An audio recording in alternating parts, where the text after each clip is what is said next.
Ketua tim penguji beserta tim promotor dan anggota penguji memasuki ruangan sidang ujian terbuka. Hadirin dimohon berdiri.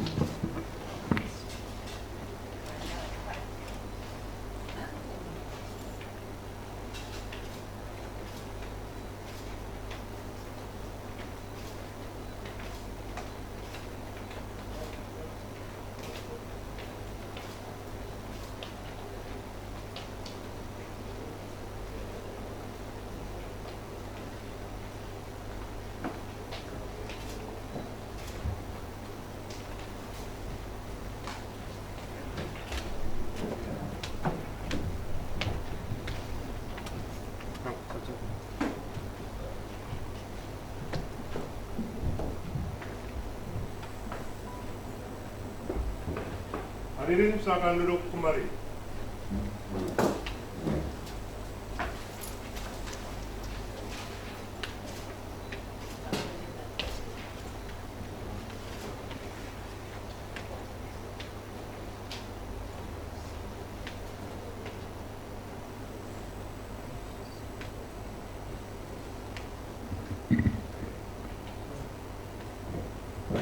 Dengan mengucapkan Bismillahirrahmanirrahim, rapat sidang terbuka untuk melangsungkan ujian bagi saudara Ari Dewanto dinyatakan dibuka.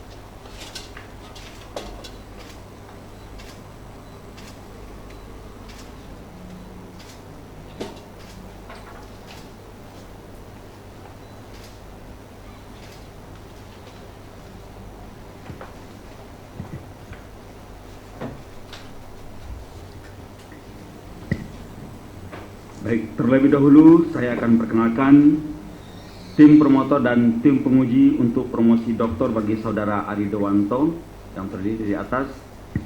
Sebelah kanan saya Bapak Profesor Dr. Basuki Reksowibowo selaku promotor merangkap penguji, dan sebelah kiri saya Bapak Profesor Dr. Fauzi Yusuf Hasibuan, SHM HUM sebagai Ketua Program Doktor Ilmu Hukum tim penilai merangkap anggota penguji, dan di sebelah kirinya adalah Bapak Dr. Yanto SH MH selaku Co-Promotor 1 merangkap anggota penguji, dan di bawah secara berurutan yaitu Bapak Dr. Mariano SH MHCN sebagai tim penilai merangkap anggota penguji.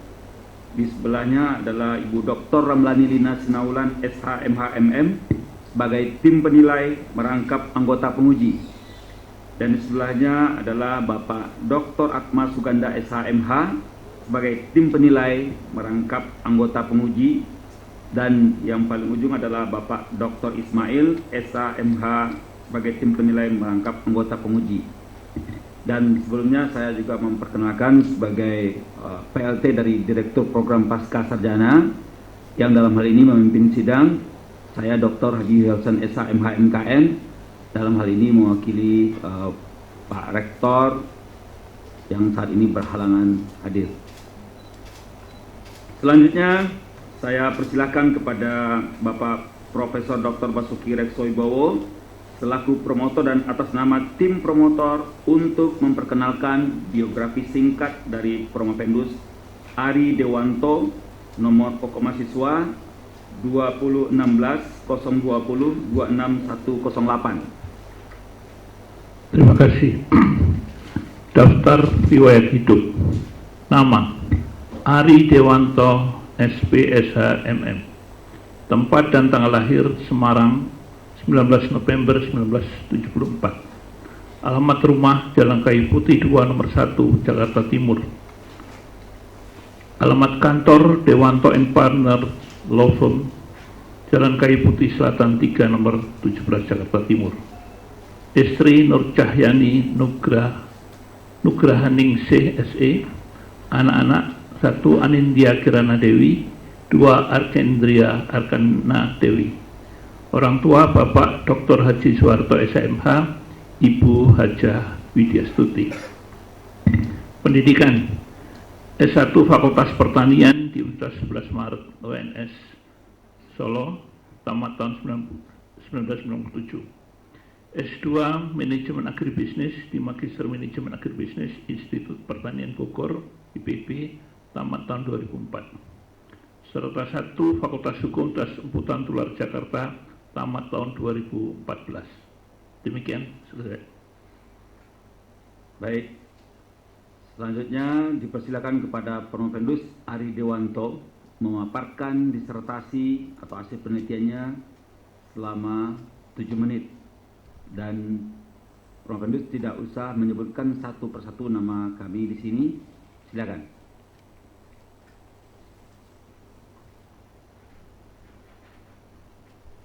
Terima kasih atas kesempatan yang diberikan kepada kami.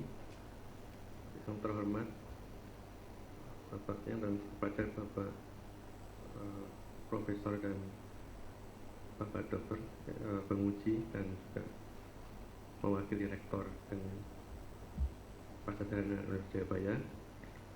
Kenankan pada pagi ini kami menyampaikan disertasi kami berjudul Rekonstruksi Pengaturan hak dan separatis pada pelaksanaan ekspedisi jaminan dalam proses keparitan ditinjau dari hukum responsif untuk mewujudkan kepastian hukum.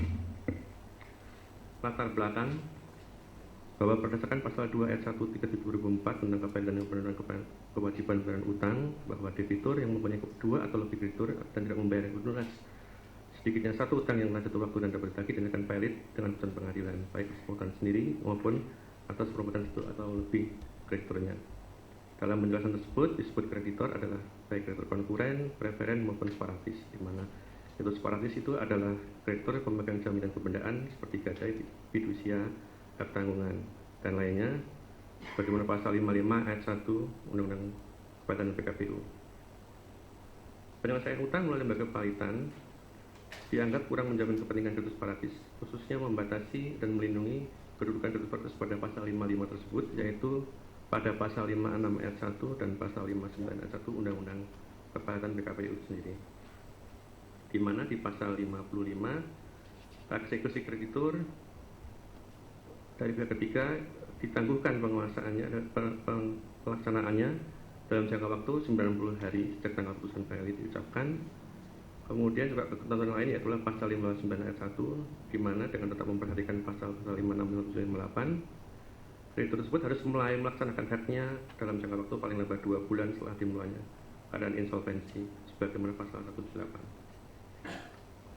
Kemudian rumusan masalah yang pertama adalah bagaimana rekonstruksi hak kreditur separatis pada batas waktu 2 bulan pelaksanaan ekspedisi jaminan dalam proses keparitan di Indonesia. Yang kedua adalah bagaimana rekonstruksi batas waktu pelaksanaan ekspedisi jaminan ideal ditinjau dari hukum responsif yang memberikan kepastian hukum terhadap hak kreditur separatis dalam proses keparitan. Kerangka pemikiran dalam disertasi ini penulis menggunakan grand teori, yaitu teori kepastian hukum, di mana menurut Gustav Pressburg sebagai singkatnya bahwa penciptaan kepastian hukum terutama dalam peraturan perundang-undangan memerlukan persyaratan antara lain kejelasan konsep yang digunakan, kejelasan hierarki kewenangan, serta adanya konsistensi norma hukum perundangan satu dengan yang lain. Selanjutnya, Middle-Range Theory menggunakan teori sistem hukum The Source Theory dari Joseph Sarf, bahwa beliau mengatakan bahwa sebagai social tesis sebagai dasar fundamental argumentasi atas 3 kriteria di mana satu sistem hukum dapat diinterpretasi dari efikasinya, dari karakter kelembagaannya, dan dari sumber-sumber hukumnya. Kemudian yang ketiga yaitu apply theory menggunakan teori hukum responsif dari Philip Nonet dan Philip Selznick yang dilanjutkan oleh Sordin Sariski, di mana hukum responsif itu mendukung pengadilan yang responsif yang harus memenuhi prinsip-prinsip objektivitas, efektivitas, dan efisiensi, serta memenuhi satu atau lebih elemen, yaitu respon terhadap akuntabilitas, kemudian tanggap terhadap masalah, dan kemudian tanggap kepada para pihak serta tanggapan pada perhatian publik. Metode penelitian yang dilakukan adalah menggunakan penelitian yuridis normatif dengan berbagai literatur mencakup bahan hukum primer, bahan hukum sekunder, dan bahan hukum tersier. Dengan pendekatan melalui pendekatan perundang-undangan, perbandingan, serta pendekatan kasus. Selanjutnya untuk hasil penelitian kami yaitu bahwa pelaksanaan eksekusi jaminan kreditus paratis yaitu pemegang kegiatan kebandaan dalam kepalitan sesuai pasal 55 Undang-Undang ayat 1 pasal 55 ayat 1 Undang-Undang 30 2024 dibatasi dan belum memberikan kepastian hukum bagi kreditus paratis, yaitu yang paling utama adalah mengenai masa penangguhan eksekusi yaitu pasal 56 ayat 1 serta batas waktu 2 bulan bagi kreditus pemegang jaminan kebandaan yaitu pasal 59 ayat 1 Undang-Undang Batasan PKPU. Kemudian secara singkat hasil penelitian berikutnya bahwa penulis menggunakan membandingkan bahwa dari masa sebelum undang-undang yang berlaku saat ini yaitu Parliament Orderning 1905 sampai 1906 halaman 9 sampai adanya Perpu 1948 dan Undang-Undang 38 bahwa aturan mengenai batas waktu eksekusi jaminan sudah pernah diatur sampai saat ini, jadi sudah sekitar 100 tahun lebih belum terdapat perubahan dan rasional hukumnya juga belum tampak dalam undang-undang tersebut.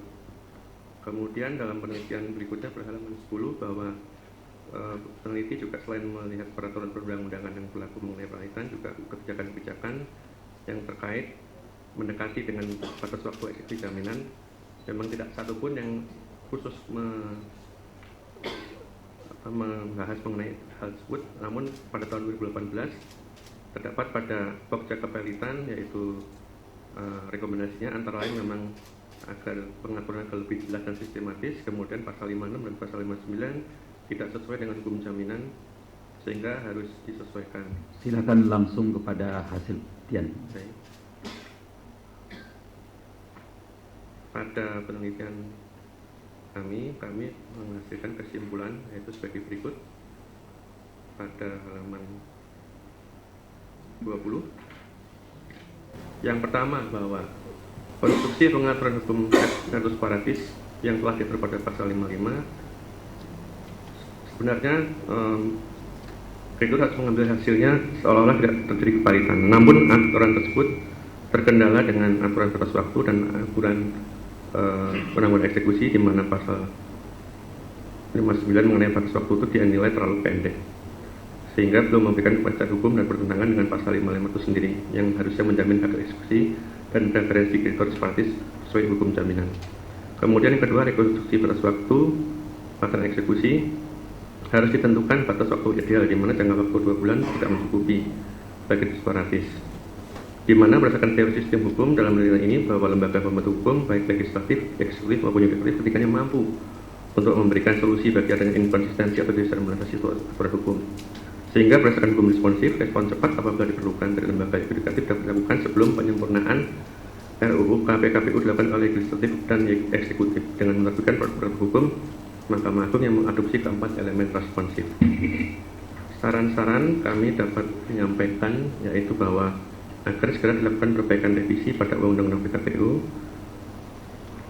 khususnya oleh pembentuk undang-undang yaitu DPR dan pemerintah, setidaknya mengeluarkan peraturan pemerintah maupun peraturan menteri untuk menjamin prinsip kepastian hukum dari separatis tersebut dan juga mengenai batas waktu diusulkan 6 bulan sebagaimana waktu yang dibutuhkan apabila melalui pengadilan minimum 6 bulan dan juga mengenai apa aturan dan apa penjelasannya mengenai aturan tersebut. Yang kedua adalah agar pemerintah dan DPR juga segera menindaklanjuti hasil Pokja Kabupaten dan Naskah Akademik tahun 2018 khususnya mengenai penguatan kepastian hukum dan besaran ideal terkait batas waktu hak separatis tersebut. Respon cepat tersebut antara lain juga saran dari penulis bahwa bisa memberikan aturan teknis oleh MA, misalnya penggalakan daripada perubahan-perubahan syarat dan waktu penangguhan sebagaimana yang diatur dalam pasal 57 ayat 2 Undang-Undang Kebangsaan dan PKPU. Demikian paparan dari penulis. Terima kasih. Wassalamualaikum warahmatullahi wabarakatuh. Baik, Prof. Venus silakan minum. Minum dulu. Kelihatannya tegang sekali. Terima kasih. Ya.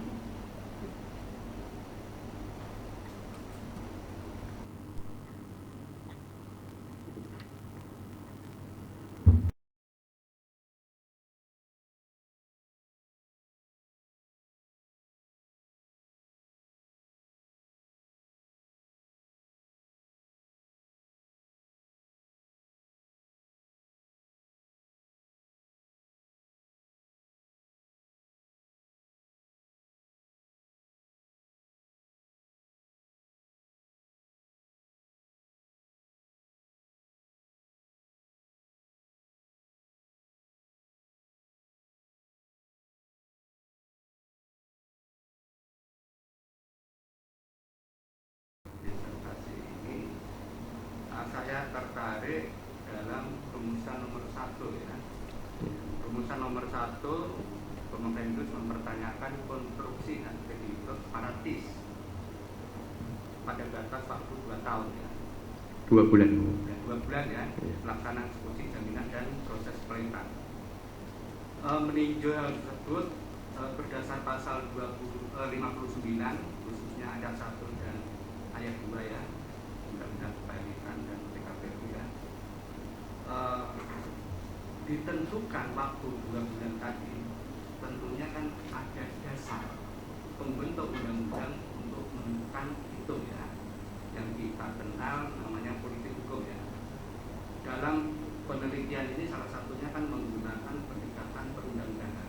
Yang ingin saya gali adalah politik hukum apa yang mendasari pembentuk undang-undang, dalam hal ini adalah DPR RI dan Presiden Republik Indonesia menentukan batas 2 bulan tersebut. Silakan.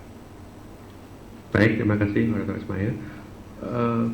Perkenankan kami menjawab bahwa untuk aturan batas waktu 2 bulan tersebut telah diatur sejak mulai Parliament Koridor Min tahun 1905-1906, sehingga politik hukum pada waktu itu menurut penelitian penulis adalah dibuat oleh Hoogstraat dan pemerintah pada saat itu adalah untuk memperlakukan hukum Eropa di jajahannya di Hindia Belanda, sehingga politik hukumnya seperti itu, sehingga untuk rasional hukumnya juga menjadi pertanyaan bagi dalam penelitian ini memang belum ditentukan mengapa batas waktu 2 bulan tersebut.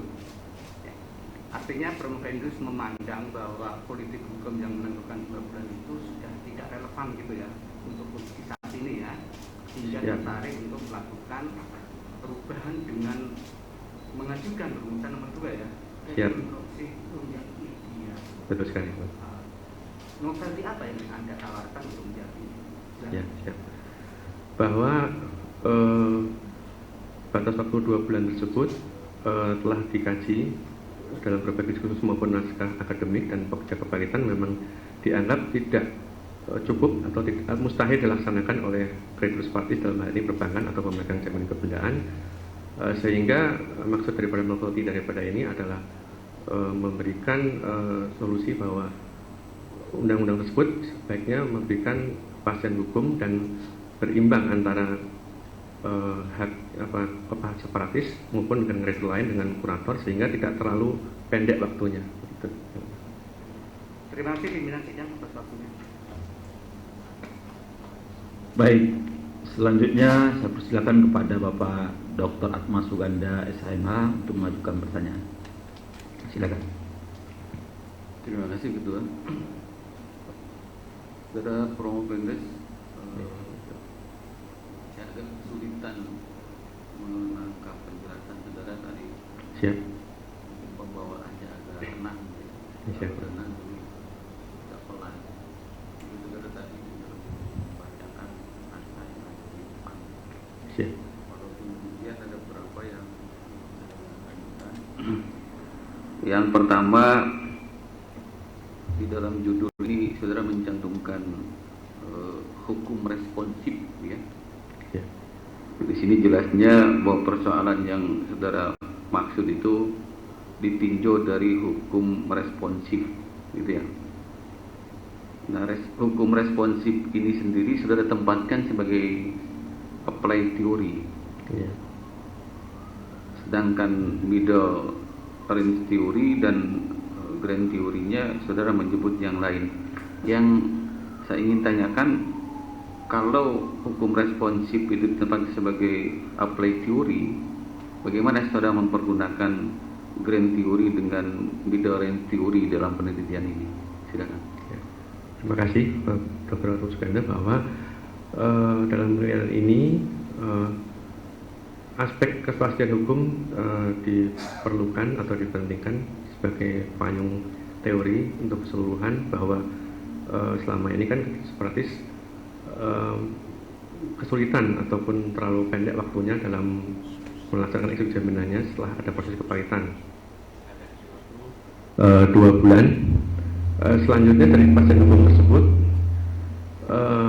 ternyata masih lama dilakukan pembaharuan oleh DPR dan pemerintah, dan bahkan sejak dari masa 1906 masih belum ada perubahan, sehingga dengan adanya terobosan ini dari sistem hukum melalui Joseph Ras tersebut, ternyata dari aspek efikasi institusi kelembagaan dan source-nya, bahwa dari yang paling berpengaruh adalah karakter kelembagaannya, sehingga dalam penelitian ini baik yudikatif, legislatif maupun pemerintah itu atau eksekutif mampu untuk membuat suatu produk-produk yang sifatnya responsif. Dari sinilah makanya hukum responsif sebagai apply teori, manakala apabila kedok MA tersebut ingin memberikan suatu secara kasus per kasus mengenai 2 bulan, karena masing-masing kreditur separatis itu berbeda-beda. Misalnya ada yang dekat jaminannya hanya di daerah Jabodetabek, berbeda dengan apabila ada yang di Bengkulu, di Jambi atau di Kalimantan tersebar, sehingga waktu 2 bulan tidak cukup. Tapi diberikan angka yang tepat, misalnya 6 bulan pun, 1 tahun pun, itu juga mungkin kesulitan bagi pemutus, sehingga responsif dalam hal ini usulan daripada peneliti adalah bahwa sebelum atau pada saat kepahitan atau PKPU, para kreditur tersebut diberi hak untuk dalam satu aturan tersebut memberikan permohonan kepada majelis hakim bahwa untuk kasus daripada jaminan kami ini, kami tidak mampu untuk 2 bulan, melainkan kami bisa 6 bulan, karena dia misalnya ada di daerah Jawa Tengah sedangkan PT-nya ada di Jakarta. Tapi apabila misalnya satu kota, dia mampu untuk 2 bulan, sehingga... Mohon maaf saya potong. Ya. Saudara kelihatannya ingin meyakinkan dan menjelaskan bahwa persoalan rekonstruksi pengaturan hak kreditur separatis ini ada hubungannya dengan grand theory dan middle range theory, kan gitu. Sebetulnya itu saja yang harus diyakinkan walaupun ini kan persoalan yang sederhana, ya. Soal hak kreditur separatis itu sederhana. Saya tadi hanya ingin mendapat penjelasan bahwa itu ada hubungan dengan grand dan middle range theory. Iya. Baik, yang kedua, ini agak menarik menurut saya. Siap. Di halaman 315 dan tadi juga saudara di paparan awal menyampaikan juga, barusan juga menyampaikan bahwa ditinjau dari sistem hukum bahwa lembaga-lembaga pembentuk hukum baik legislatif, eksekutif maupun yudikatif, ketiganya mampu memberikan solusi, gitu ya. Yeah. Yang ingin saya tanyakan, apakah legislatif, eksekutif dan yudikatif itu memang kesemuanya pembentuk hukum? Siap. Bahwa pembentuk hukum terutama perundang-undangan itu adalah yang utama adalah memang DPR dan pemerintah. Namun dalam Undang-Undang MA, Mahkamah Agung juga diperkenankan untuk membuat suatu fungsi regelen dalam pasal Undang-Undang MA pasal 39 dan 72, sehingga maksud dari penulis bahwa pembentukan hukum bisa dilakukan oleh MA terutama melalui produk-produk yang ada Misalnya perma itu khusus untuk acara, kemudian SK, KMA, dan kemudian itu untuk sifat administrasi atau SEMA, dan kemudian fatwa melalui lembaga peradilan. Kalau eksekutifnya, Mas? Eksekutif tentunya saja membuat peraturan pemerintah, membuat peraturan presiden, peraturan menteri. Ya. Terima kasih. Baik, selanjutnya saya persilakan kepada Ibu Dr. Ramaladi Lina Sinaulan, SH, MAMM. Silakan. Terima kasih pimpinan sidang, Siap. Saudara Promovendus, Pak Ari Ya. Dewanto. Ya. Saya melanjutkan pertanyaan dari Pak Atma Suganda. Siap, Bapak. Sebenarnya ini memang beberapa kali pernah saya tanyakan di ujian-ujian sebelumnya juga. Iya.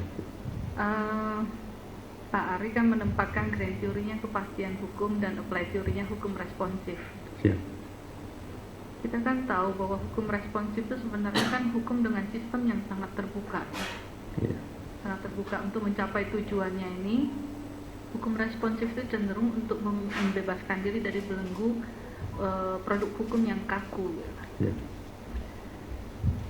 Nah, termasuk dalam hal ini kurator dan hakim pengawas juga ya. Iya. Bagaimana Pak Ari menempatkan hukum responsif ini yang bisa memberikan kepastian hukum? Kepastian hukum pakai teorinya Gustav. Iya. Yang menggelitik sebenarnya teori Gustav itu kan berdasarkan prioritas, kepastian hukum, keadilan hukum, dan kemanfaatan. Manfaatan. Mengapa Pak Ari tidak menempatkan prioritas itu keadilan hukum yang diangkat? Kenapa kepastian hukum? Karena kan ini dua hal yang kepastian hukum cenderung berparadigma positivisme kaku, sedangkan responsif berparadigma realisme sosialisme yang sosiological jurisprudence yang cenderung dia lebih fleksibel gitu. Bagaimana pandangan Pak Ari gitu? Dan hasil dari penelitian Iya. dengan menggunakan teori ini. Silakan. Ya, siap, sudah pernah bahwa menurut penelitian kami bahwa dari hukum kepastian hukum tersebut membutuhkan kesinkronan antar satu hukum dengan yang lain. Dalam undang-undang kepastian ini masih ketidakpastian hukum karena dia tidak sesuai dengan atau bertentangan dengan hukum jaminan kebendaan dan juga tidak bertentangan dengan undang-undang dalam kepastian itu sendiri. Sebagaimana yang telah penulis tadi sampaikan bahwa mengingat ini juga sudah dibahas begitu lama sejak tahun 2018 dan saat ini di Prolegnas juga masih dalam terdaftar, belum juga dibahas, sehingga menggunakan sistem hukum yang teori sistem hukum kemudian itu juga masih dalam positivisme meskipun dia lebih mengkritik daripada sebelumnya yaitu Hart dan Kelsen. Kemudian dari situ bahwa responsif ini pun juga meskipun dia realisme tapi juga realisme yang masih menganut positivisme, sehingga diharapkan memang ketika kekakuan yang tadi disebutkan itu adalah bisa diterobos atau diberikan terobosan sehingga dapat lebih memberikan kepastian hukum sebelum undang-undang PKPU tersebut ada perbaikan dari DPR dan pemerintah. Iya, sebenarnya sih tidak apa-apa asal Pak Ari Dewanto itu memang di akhir dari disertasi bisa memberikan penutup yang bahwa dengan produk hukum yang responsif yang seperti apa yang bisa memberikan kepastian hukum. Nah itu mungkin perlu dipertegas Pak Ari. Ya. Nah, kemudian melanjutkan ke prinsip eksekutorial kreditor pemegang jaminan kebendaan. Ya. Ini kan ada ketidaksinkronan menurut Pak Ari Ya. yang diberikan oleh Undang-Undang Nomor 4 dan Undang-Undang Nomor 42 Ya. dengan Undang-Undang Kepailitan dan PKPU.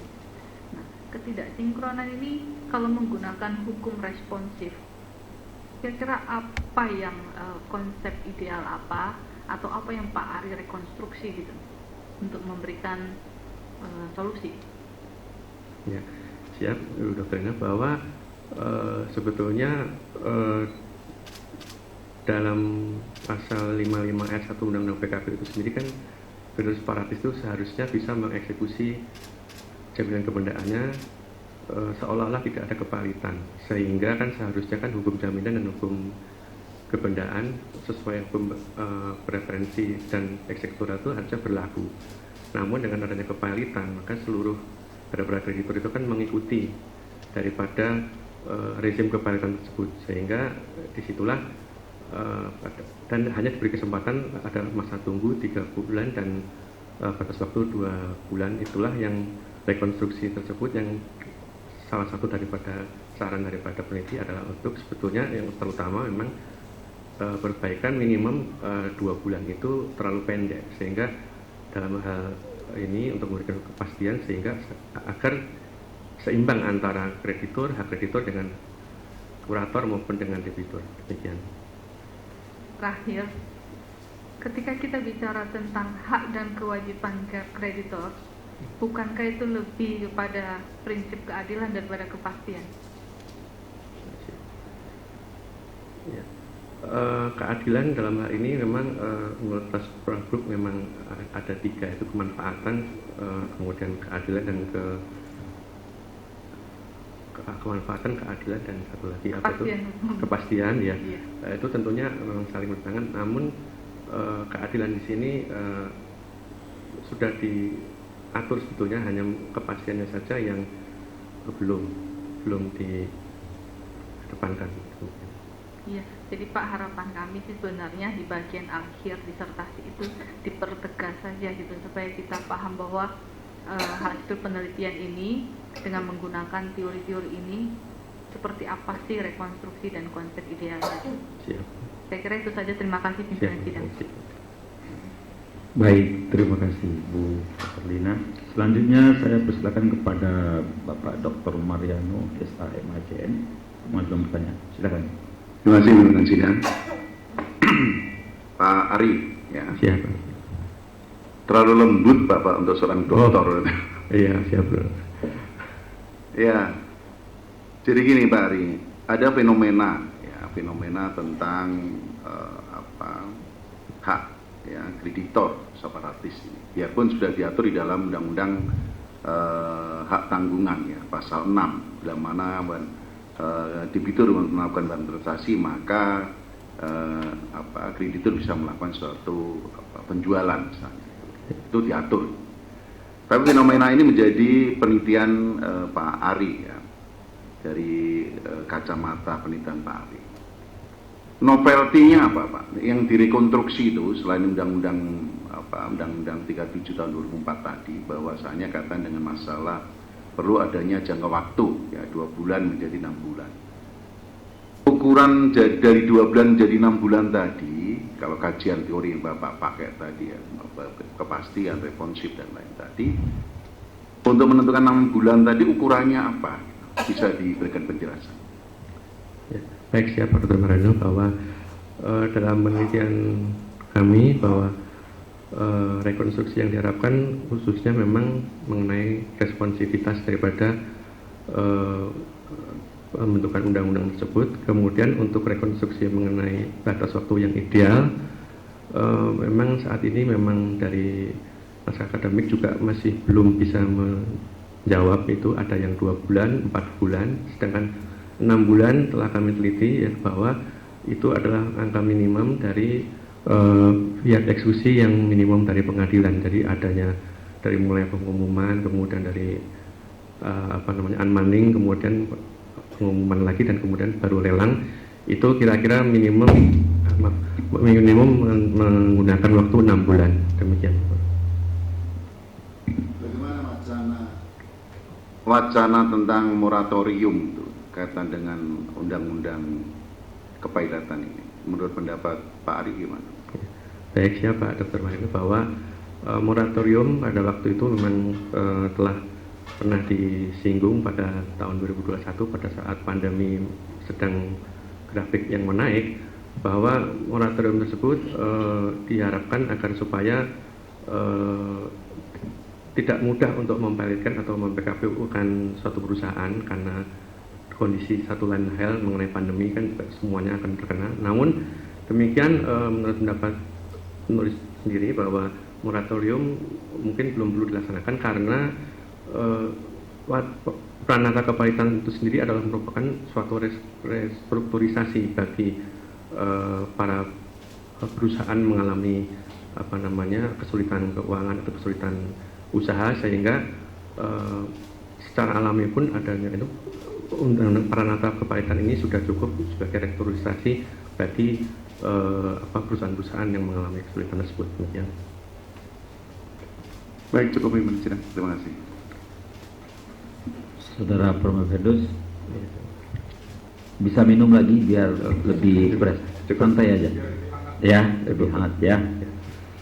Baik, untuk selanjutnya saya persilakan kepada Bapak Profesor Dr. Fauzi Yusuf Hasibuan, SH.M.Hum untuk mengajukan pertanyaan. Silakan, Prof. Terima kasih pimpinan. Biasanya ujian setiap hari Selasa ini selalu berapi-api nih. Ini kita dihadapi pada jawaban-jawaban yang sangat teduh sehingga kita ngantuk juga dengan di Baik Pak Ari ya, supaya lebih cepat ya. Siap. Saya mau tanya ini, apa kira-kira yang Anda bisa handalkan ya dari hasil penelitian yang saudara lakukan dibandingkan dengan penelitian terdahulu? Jawab. Ya, siap. Bahwa yang dapat kami andalkan dari penelitian kami ini adalah bahwa kami menjawab mengenai menggunakan solusi bahwa adanya hukum responsif tersebut untuk mendorong Mahkamah Agung sebagai yudikatif tadi membantu tugas daripada DPR dan pemerintah, di mana DPR dan pemerintah saat ini kan masih belum bisa melaksanakan hal itu, dan MA juga tidak kurang dalam memberikan ada Perma, ada SEMA dan SKKMA pada tahun 2020 dan 2021 itu sudah memberikan buku pedoman mengenai kepalitan dan PKPU, namun seyogianya lebih diperbaharui lagi atau diperbaiki lagi dengan yang lebih teknis mengenai ini. Kalau yang sebelumnya itu hanya sifatnya menjelaskan saja undang-undang yang ada. Demikian. Jadi yang sebelumnya itu hanya menjelaskan. Untuk yang sebelumnya, dari penelitian sebelumnya hanya menyebutkan bahwa misalnya penelitian dari Bapak Yulianto bahwa pasal 55 atau pasal 516 hanya membatasi hak preferensi dan eksekutorial separatis. Kemudian penelitian dari Ibu Titi Tijaningsih tahun 2016 hanya menyebutkan bahwa adanya pasal 56 dan 59 tersebut merugikan atau separatis, tapi tidak menyebutkan solusinya. Demikian. Oke, spesifik lah, kira-kira penemuan yang Anda lakukan ini ya. Ya. Kalau begitu ini berupa apa? Teori, tambahan norma, atau prosedur? Apa yang Anda temukan di antara tiga yang saya sebut tadi? Kalau boleh Prof, kami menyampaikan bahwa ini adalah suatu pembaruan yang disebut responsif proporsional, Prof. Ya, kira-kira betul. Prosedurkah atau teorikah atau mungkin prosedur untuk mungkin ya. Jangan pakai mungkin loh, nggak boleh. Ya, prosedur, Prof. Ya, sekarang kalau memang sudah ada hasilnya, action Anda nanti setelah jadi dokter, kalau memang lulus, apa yang Anda lakukan? Konkretnya apa? Anda mau kemana? Mau pergi kemana? Mau bicara apa gitu? Ya, konkretnya tentu saja mungkin untuk yang pertama kalinya juga menyampaikan kepada organisasi profesi yang ada untuk dilanjutkan dan disampaikan kepada lembaga-lembaga terkait, misalnya ke DPR, ke pemerintah, kan dari organisasi biasanya juga diminta pendapat untuk memberikan masukan-masukan dalam naskah akademik maupun perubahan-perubahan perundang-undangan khususnya terkait mengenai kepalitan PKPU. Bisa nggak kita buat sebuah buku nih? Ya, siap, Prof. Ya, baik. Saya kira gitu aja, Pak. Terima kasih. Baik, terima kasih Prof. Fauzi. Sekarang giliran saya sebagai co-promotor ya. Kebetulan saya sebagai co-promotor dari saudara Aridowanto ini bersama dengan Prof. Basuki dan Pak Dr. Yanto. Tentunya di dalam ujian terbuka ini promotor tidak bertanya, tapi lebih kepada mempromosikan dari Promofendus. Penelitian saudara Aridowanto ini sebenarnya sangat menarik karena ini merupakan sebuah fenomena hukum yang terjadi, pertentangan antara undang-undang kepalitan dan Undang-Undang Hak Tanggungan. Tidak hanya pertentangan dua undang-undang itu, tapi juga pertentangan antara profesi kurator dengan profesi kuasa hukum bank. Dan kebetulan Pak Ari ini profesinya sama dengan saya, sebagai kurator juga sebagai kuasa hukum bank. Di mana sebenarnya penambahan jangka waktu yang diinginkan oleh saudara Aridowanto ini sebagai Profendus melakukan penelitian ini sangat dikhawatirkan oleh kurator, karena apabila jangka waktu itu diberikan lebih daripada 2 bulan, maka mungkin kurator tidak punya kesempatan lagi untuk menjual. Nah, bagaimana mungkin kita bisa menyampaikan itu kepada ikatan profesi? Namun kajian ini merupakan kajian teoritis. Nah, menariknya dari saudara Profendus ini adalah mencoba untuk mengangkat bagaimana teori responsif itu memang perlu dilakukan untuk mewujudkan sebuah kepastian hukum. Kalau kita bandingkan di negara-negara lain, hak kertas paratis itu mutlak. Seperti di dalam hukum kepemilikan Amerika maupun di Singapura sendiri, yang namanya kertas paratis tidak dibatasi haknya. Ini mungkin yang tadi disampaikan atau ditanyakan oleh Ibu Lina dan Pak Mariano sebagai sebuah novelty, dan juga tadi dipertegas oleh Prof. Fauzi. Nah, menariknya adalah bagaimana saudara Profendus mencoba untuk mengangkat bahwa jangka waktu 2 bulan itu tidak cukup, tapi dengan menambah jangka waktu 6 bulan ini tidak merugikan bank dan tidak merugikan juga kurator dalam hal ini. Sehingga alasan ini menjadi masuk akal kalau dikaitkan dengan teori responsif tadi. Gitu ya Pak Ari ya. Nah, ini menarik, mudah-mudahan nanti ini menjadi sebuah novelty yang bisa diperhitungkan oleh pihak legislatif untuk merubah atau memperbaharui atau merevisi undang-undang kepemilikan kita. Saya ucapkan selamat kepada saudara Aridowanto, dan bisa meskipun tertatih-tatih dengan suara yang begitu pelan, namun secara substansi Anda bisa mempertanggungjawabkan disertasi ini. Terima kasih. Dari saya cukup. Untuk selanjutnya saya serahkan kepada Pak Dr. Yanto SHMH selaku co-promotor 2 untuk mempromosikan atau memberikan masukan kepada saudara Profendus. Terima kasih pimpinan. Saudara Profendus, ini menyambung pertanyaan Pak Ismail dan Pak Mariono tadi. Kalau yang Pak Ismail tadi kan politik hukumnya 2 bulan tidak relevan, kemudian Pak Mariono membaca disertasi saudara yang menjadi 6 bulan. Apakah dengan demikian Anda hanya menghendaki pelelangan itu cukup sampai sekali saja? Setelah itu ya sudah diserahkan, artinya bank tidak bisa melelang yang kedua. Karena kalau kita lihat mulai unmanning, pengumuman koran, peserta lelang, sampai lelang itu rata-rata 5 bulan sampai 6 bulan. 5 bulan itu kalau para peserta, para pihak unmanning itu sekali datang. Kemudian waktu diumumkan pertama itu peserta lelang sudah memenuhi, sudah banyak peserta lelang, artinya lebih dari 3. Kemudian pelelangan itu biasanya 5 bulan.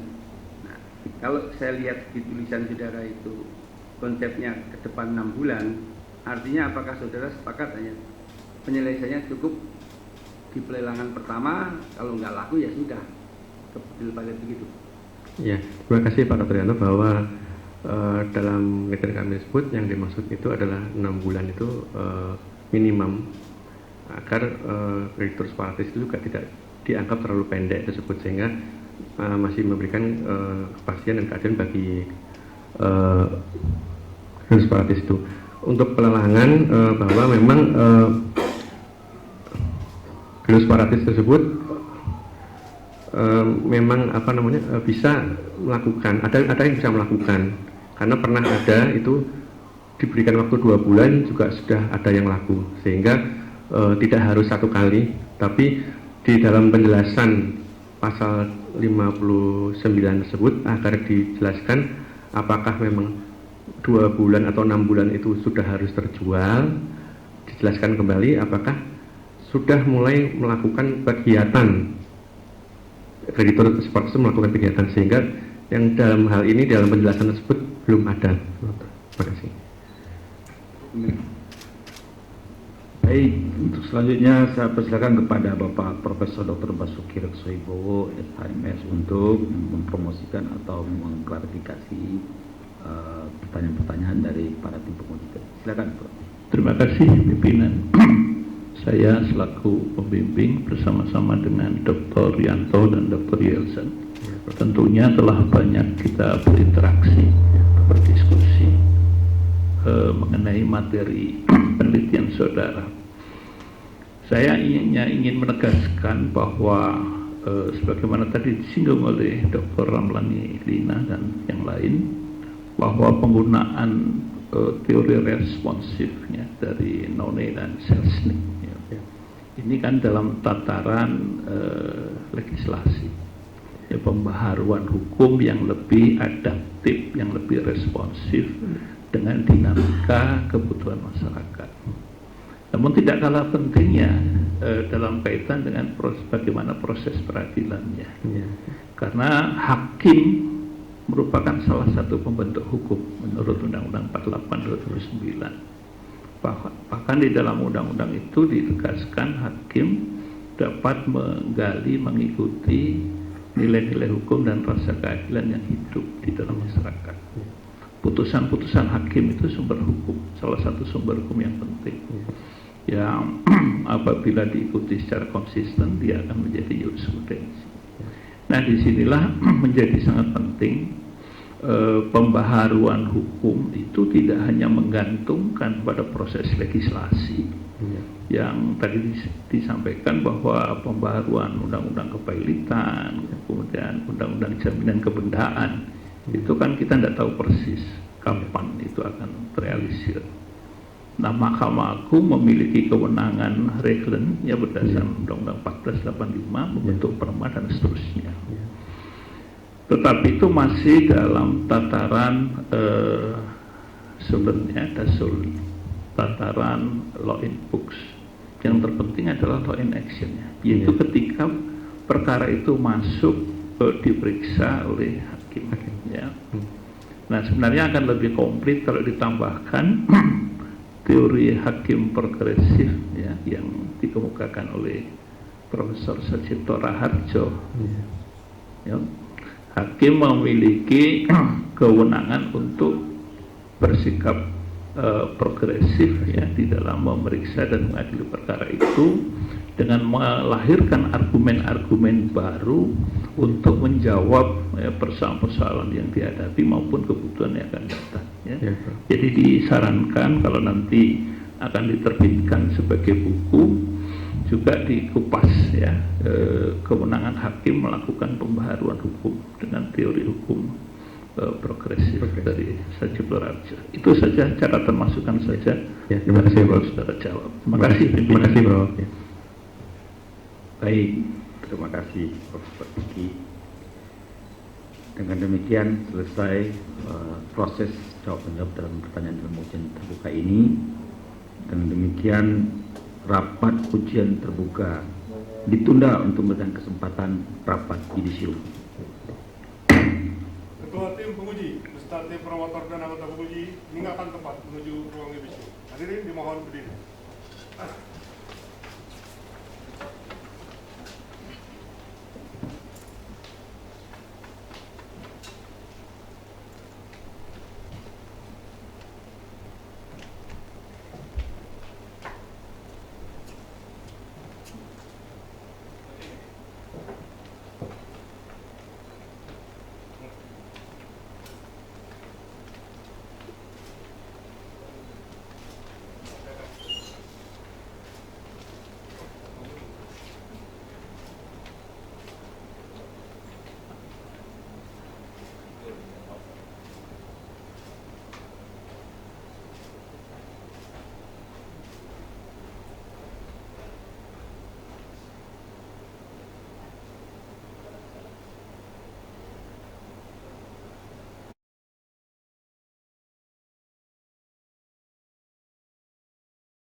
Ketua tim penguji beserta tim promotor dan anggota penguji kembali memasuki ruangan sidang ujian terbuka. Hadirin dimohon berdiri dan tetap berdiri sampai penyerahan hasil yudisium.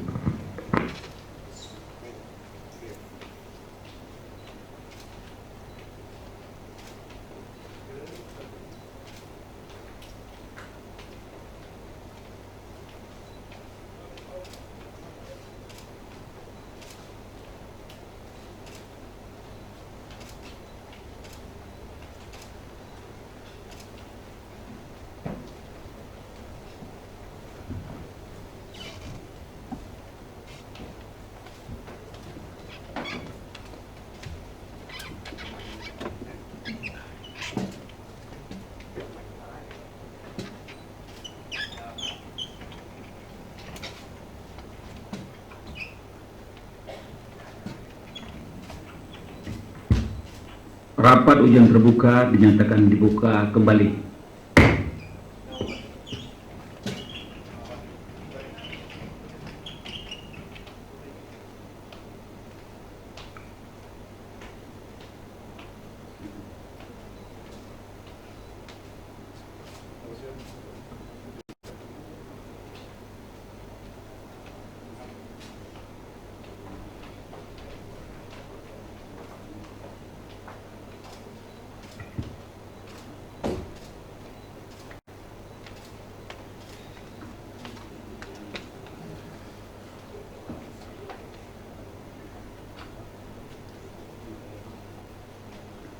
Saudara Ari Dewanto, pada hari ini Selasa 20 September 2022, setelah tim penguji mempertimbangkan hasil ujian saudara, maka dengan gembira disampaikan bahwa saudara dinyatakan lulus dengan predikat sangat memuaskan dengan nilai kumulatif IPK 3,9. Penandatanganan dan penyerahan hasil yudisium.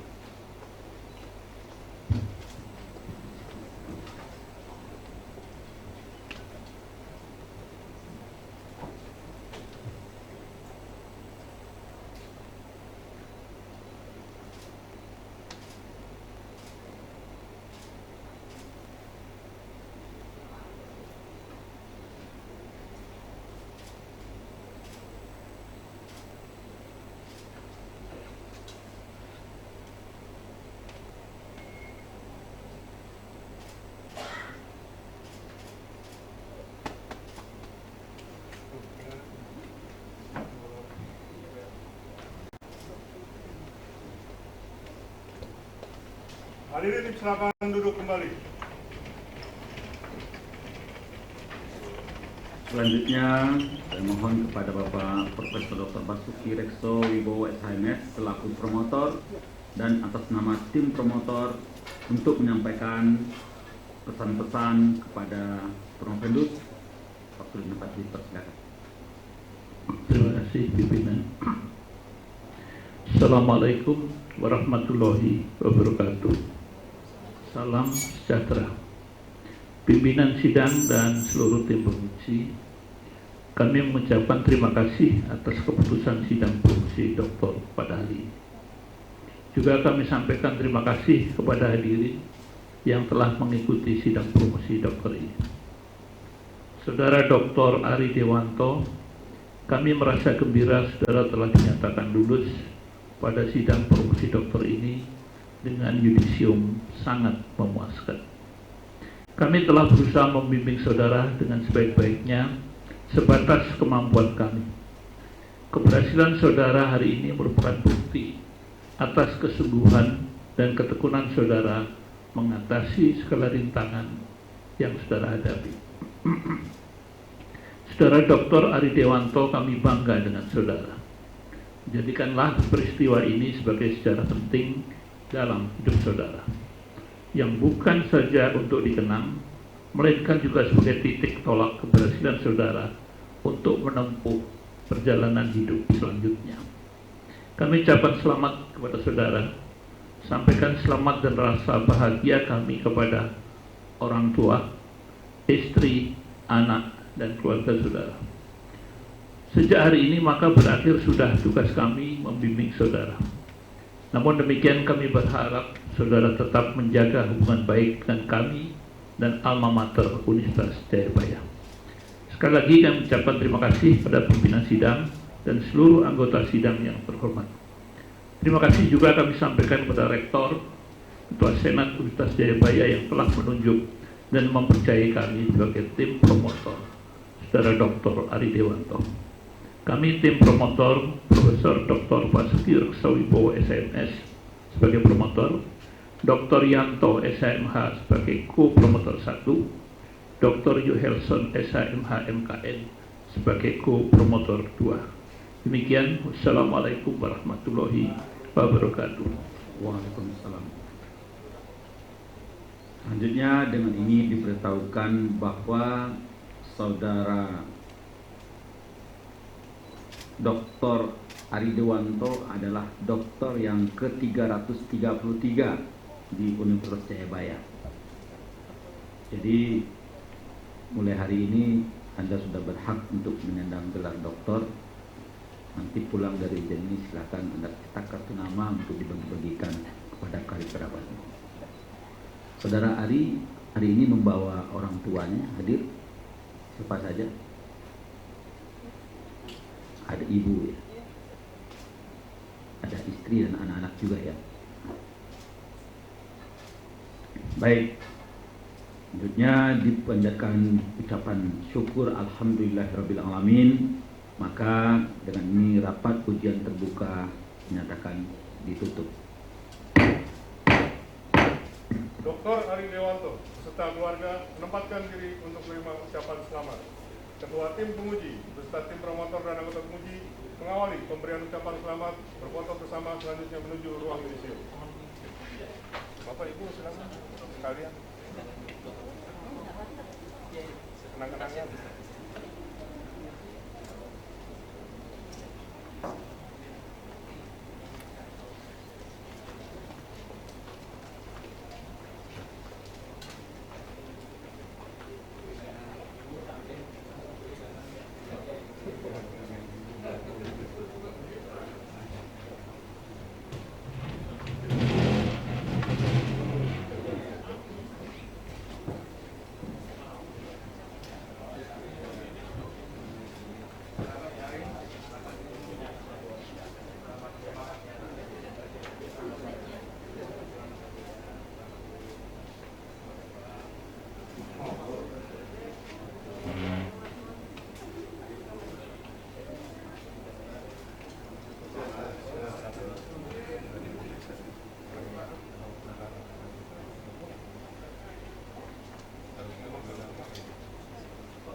Hadirin dimohon berdiri.